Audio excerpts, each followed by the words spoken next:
Terpantas, terkini dan sahih. Bila-bila masa, di mana jua. Berita di jari. Subscribe YouTube Buletin TV3. Buletin 1.30, 13 Oktober, anda bersama saya Fatin Hamimah Yusof. Antara paparan hari ini, dakwaan seleweng dana institusi zakat, 3 termasuk 2 pegawai kanan RTM direman.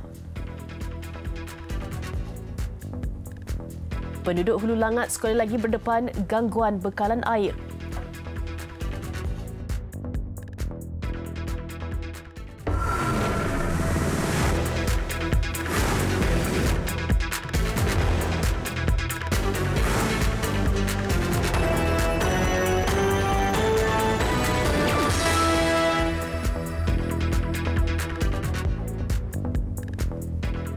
Assalamualaikum dan salam sejahtera. 3 individu termasuk 2 pegawai kanan Radio Televisyen Malaysia RTM direman 7 Oktober lalu berhubung dakwaan penyelewengan dana sebuah institusi zakat untuk satu penerbitan program. Menurut Ketua Pesuruhjaya Suruhanjaya Pencegahan Rasuah Malaysia SPRM, Latifah Koya, tempoh reman 2 pegawai kanan itu dilanjutkan selama 5 hari bermula Khamis lalu, manakala seorang lagi dibebaskan. Sememangnya kami di peringkat SPRM Selangor telah membuat tangkapan dan riman kepada terhadap 3 orang yang terlibat, termasuk 2 orang pegawai daripada RTM. Ini adalah melibatkan isu penggunaan wang lembaga zakat, lembaga zakat Selangor. Jadi kita dalam proses siasatan. Setakat ini keterangan 11 individu sudah diambil termasuk 3 suspek berkenaan. Siasatan masih berjalan dan pihaknya belum dapat menentukan nilai wang yang disalahguna namun dianggarkan membabitkan puluhan ribu ringgit. Difahamkan dana yang diseleweng adalah peruntukan lembaga zakat bagi penerbitan program di RTM tetapi dimasukkan ke dalam akaun peribadi individu yang ada kaitan dengan salah seorang pegawai kanan agensi penyiaran itu. Latifah Koya ditemui media selepas menghadiri program sambutan ulang tahun Pharma ke-54 dan kempen anti rasuah sempena ulang tahun SPRM ke-52 di Pasar Tani Shah Alam pagi tadi. 24 taman perumahan dan kampung di daerah Hulu Langat Selangor sekali lagi berdepan gangguan bekalan air bersih terawat. 5 pam air mentah di Loji Rawatan Air Selangor Langat tidak dapat beroperasi dan berlaku penyusutan pengeluaran air terawat. Pengurusan Air Selangor Seram Berhad dalam satu kenyataan memaklumkan telah berlaku kerosakan pada sistem elektrikal loji rawatan itu menyebabkan pengurangan pengeluaran air terawat daripada pengeluaran harian. Antara kawasan yang terjejas Balakong, Bandar Mahkota Ceras, Bandar Tun Hussein On, Batu 9 hingga Batu 16, Country Heights, Desa Seri Janaris, Sungai Kantan, Sungai Jernih, Sungai Micu serta beberapa lagi kawasan. Serentak dengan itu, bantuan lori tangki air digerakkan kepada penduduk yang terjejas. Pengguna diminta merujuk laman sosial Facebook Air Selangor untuk menyalurkan sebarang maklum balas. Detik indah merentasi jangkaan. 6 kamera. Foto mantap V17 Pro. Vivo. 4 keluarga kini ditempatkan di pusat pemindahan sementara selepas kediaman mereka di kuartus Jabatan Kerja Raya di Rantau Negeri Sembilan rosak di badai ribut lewat petang semalam.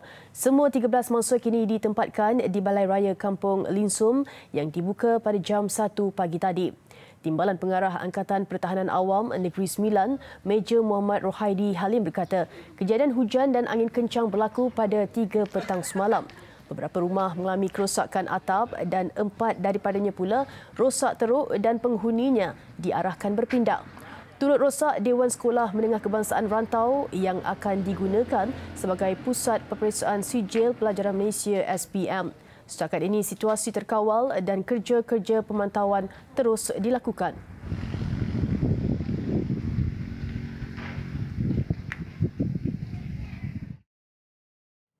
Seorang kanak-kanak lelaki orang kurang upaya OKU ditemui terperangkap di sebuah rumah bersama mayat ibunya dipercayai sejak 4 hari lalu. Kejadian membabitkan mangsa berusia 12 tahun di rumah keluarga itu di Taman Impian Emas Johor Bahru awal pagi tadi. Mayat Cheong Chan Lin, 63 tahun, ditemui di ruang tamu. Menurut Komander Operasi Balai Bomba dan Penyelamat Lakin, Saifulizam Muhammad Saleh, pihaknya menerima panggilan pada jam 12.40 tengah malam daripada salah seorang anak mangsa yang gagal membuka pintu ketika melawat rumah ibunya. 9 anggota bersama sebuah jentera dan kenderaan unit bantuan perkhidmatan kecemasan dikejarkan ke lokasi. Mereka mengambil masa 5 minit untuk membuka pintu dan menemui mayat warga emas itu terbaring di ruang tamu, manakala anak lelakinya di dalam bilik air dalam keadaan kelaparan dan kehausan. Kes diserahkan kepada polis untuk siasatan lanjut.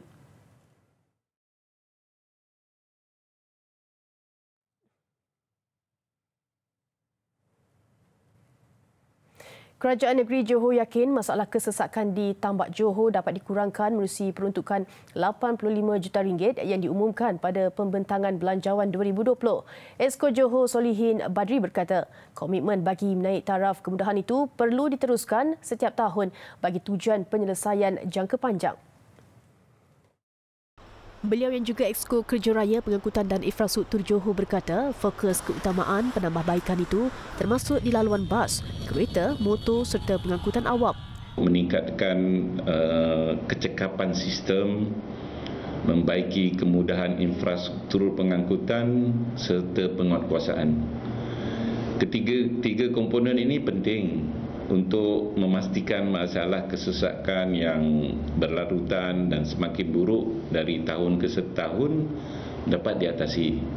Jelasnya kerajaan Johor sebelum ini mencadangkan pembinaan laluan pejalan kaki berbumbung.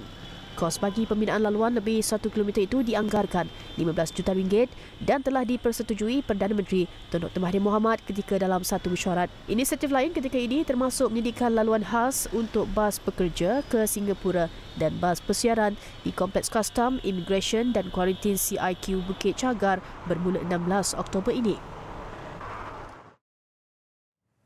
Expo Penyelidikan Pembangunan dan Inovasi yang dianjurkan Kerajaan Negeri Selangor diunjur menjadi Expo Penyelidikan tersohor di Asia Tenggara dalam tempoh 3 tahun akan datang, menghimpunkan lebih 250 hasil penyelidikan institusi pengajian tinggi, agensi kerajaan dan pelbagai syarikat di negeri itu. Ia platform terbaik dan berjaya mencapai sasaran menarik pelaburan baru untuk membuka perniagaan di Selangor. Dan berakhir hari ini, ia satu lembaran baru untuk Selangor muncul destinasi terbaik pelaburan berteraskan digital di rantau ini. Dan untuk laporan terperinci, kita ke Pusat Perdagangan dan Pameran Malaysia MITEC di Ibu Negara bersama wartawan Salina Zakaria. Silakan. Baiklah, terima kasih Fatin di Sri Pentas. Saya ketika ini sedang menanti sebenarnya acara penutup Expo RDNI ini yang hari ini merupakan hari terakhir diadakan dan sebenarnya Expo ini telah pun dibuka sejak daripada 10 hari bulan hari itu dengan mempamerkan lebih 250 pempamer sebenarnya dengan 5 kluster yang dibabitkan, iaitu antara kluster-kluster yang dibabitkan melibatkan sektor daripada sains hayat, elektrik dan juga elektronik, makanan dan juga minuman, pemesanan peralatan dan juga pengangkutan. Dan kesemua kluster-kluster ini akan membuka peluang kepada penyelidik ini mempamerkan apakah hasil penyelidikan mereka kepada syarikat-syarikat pelabur yang akan diadakan. Mungkin ramai yang tidak mengetahui apa agaknya anugerah yang akan diadakan ini. Okey, anugerah ini sebenarnya adalah julung kali dibuka oleh Kerajaan Negeri Selangor dan Malaysia kita boleh katakan sebagai negara yang pertama kali di rantau Asia Tenggara mengadakan pertandingan seperti ini. Namun untuk mengetahui dengan lebih lanjut apakah agaknya Expo RDNI ini, saya bersama dengan tidak asing lagi iaitu Encik Muhammad Yasir Yahya, iaitu Setiausaha Bahagian Pengurusan Sumber Manusia Pejabat Kerajaan Negeri Selangor. Terima kasih kerana bersama dengan Buletin 130. Kita dekat sikit. Okey. Disebabkan hari ini saya dimaklumkan kesemua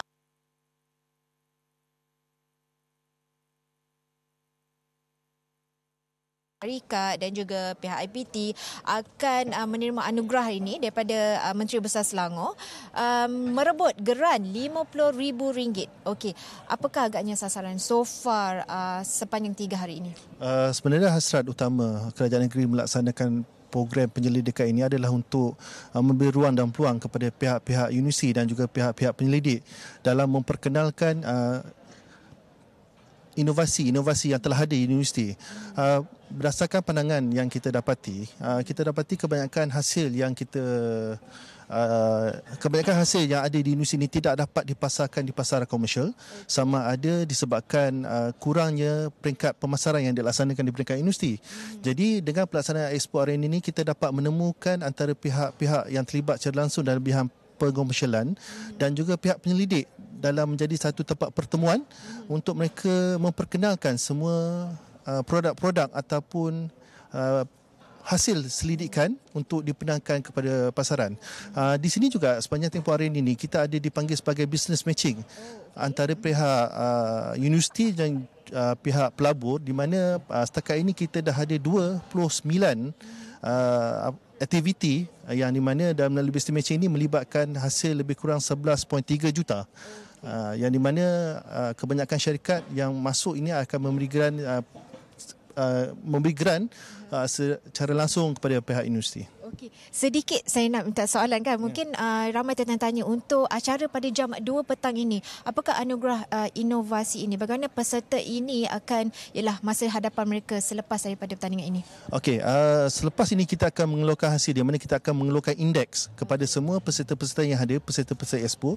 Di mana indeks ni kita akan bukukan dan kita akan bawa buku ataupun indeks tersebut kepada mana-mana syarikat.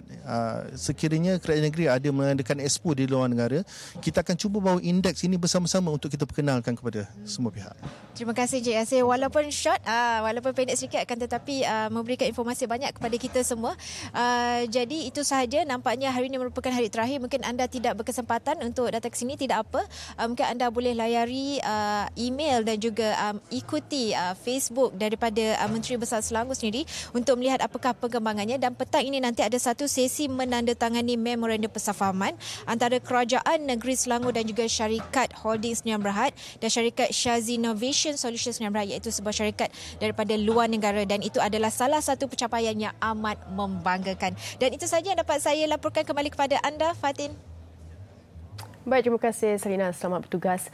Dan seterusnya, puncak tertinggi di negara ini kini lebih terang selepas Tenaga Nasional Berhad TNB menerusi Sabah Electricity Sdn Bhd SESB memasang lampu solar sepanjang laluan pendakiannya.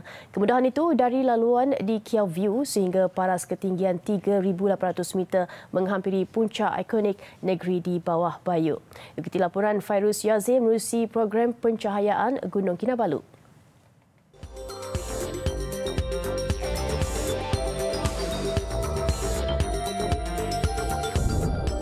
Cahaya solar kini menjadi sumber tenaga alternatif yang menerangi laluan pendakian, sekaligus memberi manfaat kepada lebih 4,000 pendaki setiap tahun. Selain pekerjaan dan malim gunung di destinasi popular ini, menunjukkan kepekaan kita ke atas kepentingan dan kebanggaan kita kepada Gunung Kinabalu sendiri untuk negeri Sabah, dan kepentingan dari segi industri pelancongan dan keselamatan pendaki-pendaki. Kemudahan ini pernah disediakan pada 2014, namun sebahagiannya musnah akibat gempa bumi pada 5 Jun 2015. Inisiatif SESB memulakan kembali projek ini turut membuktikan komitmen untuk menggalakkan penggunaan tenaga menerusi cahayaan suria. 18 set solar akan dipasang sepanjang laluan pendaki sehingga ke sayat-sayat menerusi program pencahayaan ini. Apabila siap sepenuhnya kelak, ia pasti memberi manfaat besar kepada pendaki dari segi keselamatan. Pencahayaan laluan dari Labarata ke sayat-sayat penting kerana saban hari dilalui pendaki bermula sekitar jam 2 pagi ke puncak Gunung Kinabalu. Saya mengucapkan terima kasih kepada TNB dan SSB kerana memberi sumbangan CSR dalam bentuk pemasangan lampu solar di sepanjang pendakian ke Gunung Kinabalu, ya. Dan sudah pasti projek ini memberi manfaat kepada teman-teman Sabah. Penambahbaikan kemudahan ini juga disambut baik pendaki dan malim gunung. Bagi saya cadangan tu sangat bagus sebab kawasan tersebut bila waktu malam agak gelap dan waktu petang macam ni kan bila hujan pun agak gelap, jadi memang sesuai lah kalau dipasang solar. Mungkin ada yang lupa nak bawa headlight ke apa kan. Satu lagi bila masa ada cedera ke apa ke, untuk yang pihak yang bomba untuk nak sampai ke puncak tu at least memudahkan tugas mereka lah. Laporan Fairuz Yazia.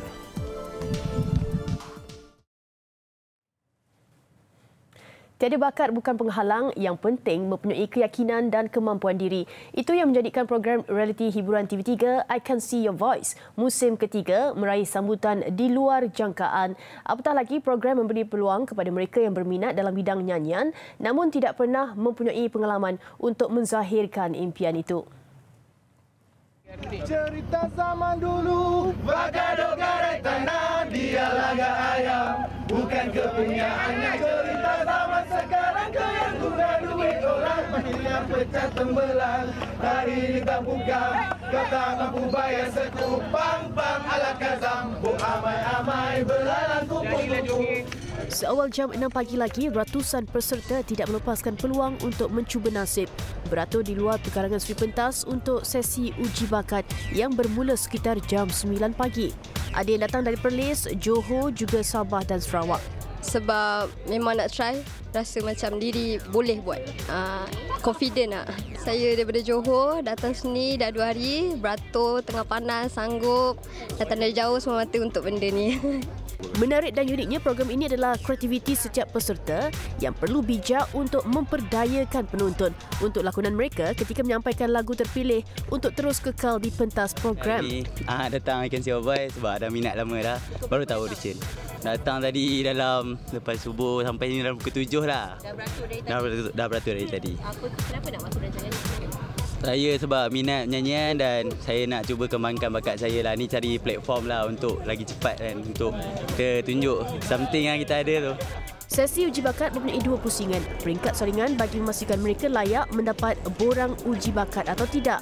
Dan pusingan seterusnya bersama -1 yang dibawa untuk membuktikan bakat nyanyian atau boleh menjadi penyamar dalam rancangan itu nanti. Besar impaknya. Laris selepas hasilnya. Pantas menampilkan prosiding ini secara dalam keuangan maya. Berita di jari. Subscribe YouTube Bulletin TV3. Kembali dalam segmen antarabangsa, 7 orang disahkan maut manakala 15 lagi hilang selepas Jepun dilanda taufan paling kuat dalam tempoh beberapa dekad. Lebih 100 orang cedera selepas banyak kawasan dibadai hujan lebat dan angin kencang. Kebanyakan mangsa yang maut akibat tanah runtuh selain dihanyut air banjir apabila tebing sungai pecah. Bencana turut memaksa perpindahan kira-kira 7 juta penduduk apabila bandaraya Tokyo lumpuh dan berada di bawah paras laut. Hampir setengah juta kediaman dilaporkan terpaksa bergelap akibat bekalan elektrik terputus.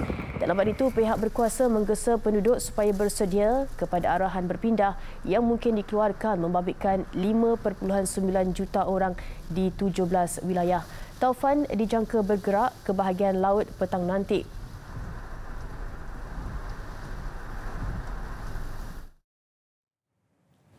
Empat terbunuh dan 3 lagi cedera dalam kejadian tembakan di sebuah kelab malam di Brooklyn, Amerika Syarikat. Beberapa das tembakan dilepaskan di kelab itu kira-kira jam 7 pagi waktu tempatan selepas ia ditutup. 6 lelaki dan seorang wanita terkena tembakan. 4 daripada lelaki berkenaan maut di tempat kejadian, manakala mangsa lain dilaporkan tidak mengalami kecederaan serius. Tiada sebarang tangkapan dibuat dan bilangan suspek masih belum diketahui.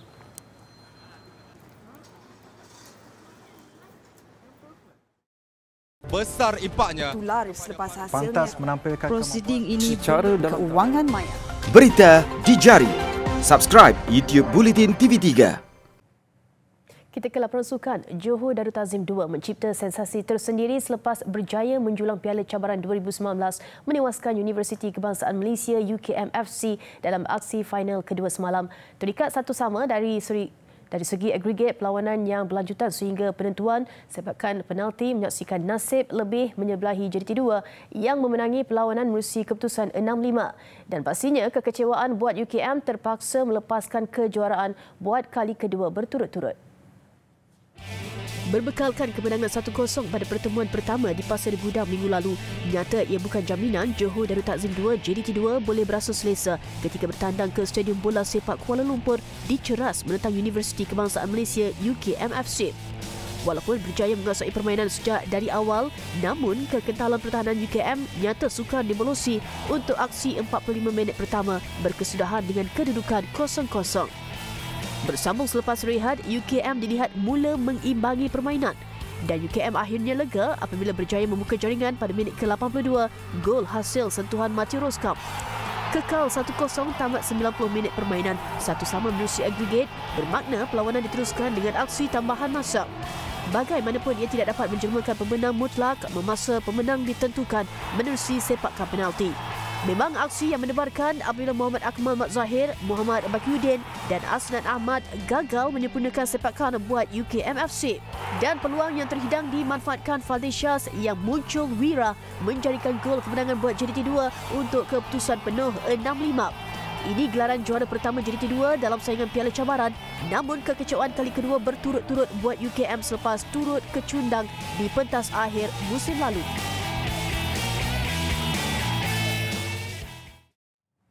Malaysia gagal menyekat kebangkitan India apabila terpaksa akur dengan kekalahan 4-2 pada aksi pembukaan kejohanan hoki Piala Sultan Johor edisi 2019.